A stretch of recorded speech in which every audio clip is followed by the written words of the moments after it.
ആറാം ക്ലാസ്സിലെ English supplementary റീഡറിലെ first ചാപ്റ്ററിൻ്റെ പേര് ടെയിൽ ഓഫ് ടു ബേർഡ്സ് എന്നതായിരുന്നു. അത് നമ്മൾ ഓൾറെഡി ഡിസ്കസ് ചെയ്തായിരുന്നു. അതിൻ്റെ ക്വസ്റ്റ്യൻ ആൻസറാണ് ഈ ക്ലാസ്സിൽ നോക്കുന്നത്.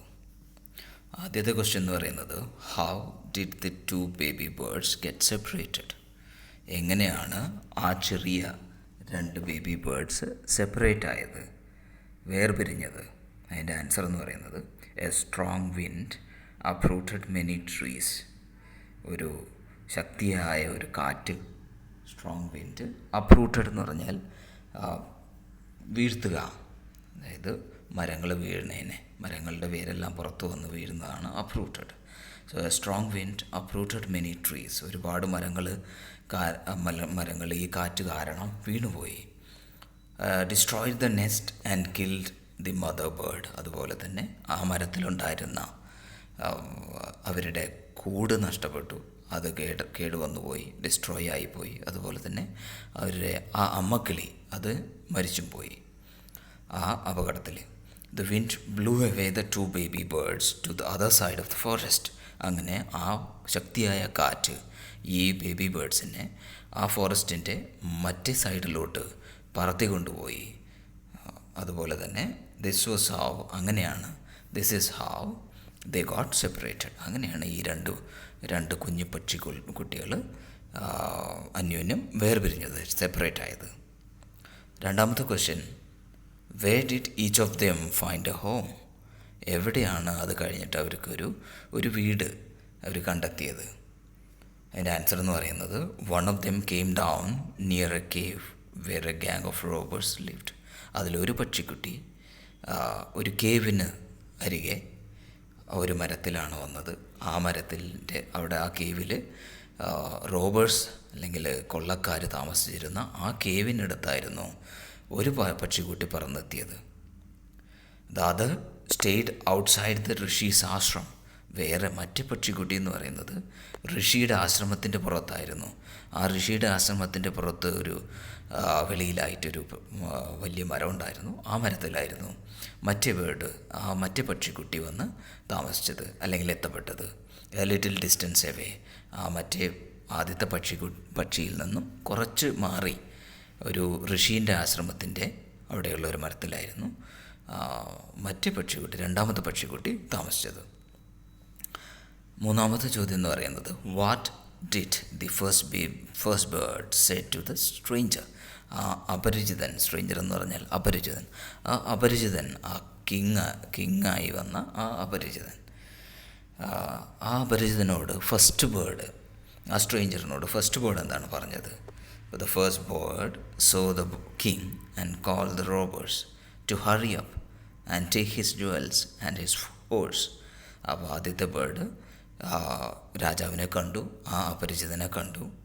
കോൾ ദ റോബേഴ്സ് അപ്പ് കണ്ടപ്പോൾ റോബേഴ്സിനെ, കൊള്ളക്കാരെ കേവിന് പുറത്തോട്ട് വിളിക്കുകയാണ് ചെയ്തത്. ആൻഡ് അവരോട് പറഞ്ഞു വേഗം വാ, അല്ലെങ്കിൽ ഈ അപരിചിതൻ, ഈ കിങ് രക്ഷപ്പെടും. അതിനു മുമ്പ് അയാളുടെ ജുവൽസ്, ആഭരണങ്ങളും അതുപോലെ തന്നെ അയാളുടെ കുതിരയെയും തട്ടിയെടുക്കാനാണ്. അങ്ങനെയായിട്ടാണ് ആ ഫസ്റ്റ് ബേർഡ് ആ അപരിചിതനോട് പറഞ്ഞത്. അപരിചിതനോടല്ല പറഞ്ഞത്, അപരിചിതനെ കണ്ടപ്പോൾ, ആ കിങ്ങായി വന്ന ആ അപരിചിതനെ കണ്ടപ്പോൾ ഫസ്റ്റ് ബേർഡ് അതാണ് പറഞ്ഞത്. അത് ആരോടാണ് പറഞ്ഞത്? റോബേഴ്സിനോടാണ് പറഞ്ഞത്. വേഗം വാ, അല്ലെങ്കിൽ ഇയാൾ രക്ഷപ്പെടും, വന്ന് ഇയാളുടെ ആഭരണങ്ങളും കുതിരയും ഒക്കെ തട്ടിയെടുക്കാനായിട്ട്. നാലാമത്തെ ക്വസ്റ്റ്യൻ എന്ന് പറയുന്നത് what did the second bird say to him? അപ്പോൾ രണ്ടാമത്തെ ബേർഡ് ആ സെയിം അപരിചിതനോട് എന്താണ് പറഞ്ഞത്? The second bird welcome the king to the ashram. ആ അപരിചിതനായി വന്നത് കിങ് ആയിരുന്നു. ആ കിങ്ങിനെ ആശ്രമത്തിലോട് വെൽക്കം ചെയ്തു. Requested him to have some water. അപരിചിതനോട് ആശ്രമത്തിൽ കയറി അവിടെ ആ പോട്ടിലുള്ള ആ വെള്ളം കുടിക്കാനായിട്ട് പറഞ്ഞു, വെള്ളം ഓഫർ ചെയ്തു. The bird told him to take a rest and make him comfortable.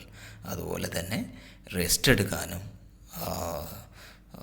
Comfortable ആയിരിക്കാനും ആ ബേർഡ് ആ അപരിചിതനോട്, ആ കിങ്ങിനോട് പറഞ്ഞു.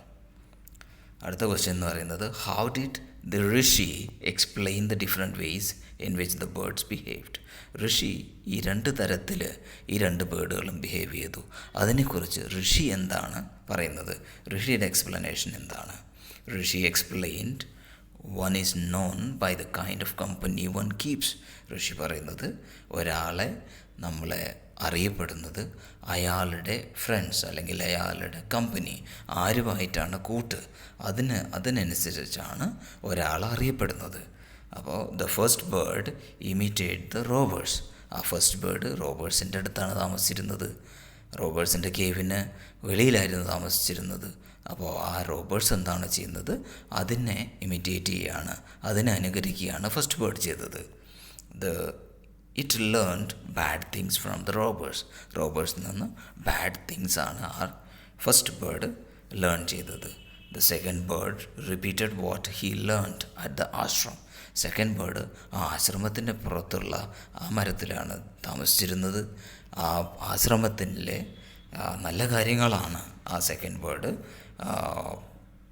ലേൺ ചെയ്തത്, പഠിച്ചത്. അതാണ് ആ സെക്കൻഡ് ബേർഡ് റിപ്പീറ്റ് ചെയ്തത്.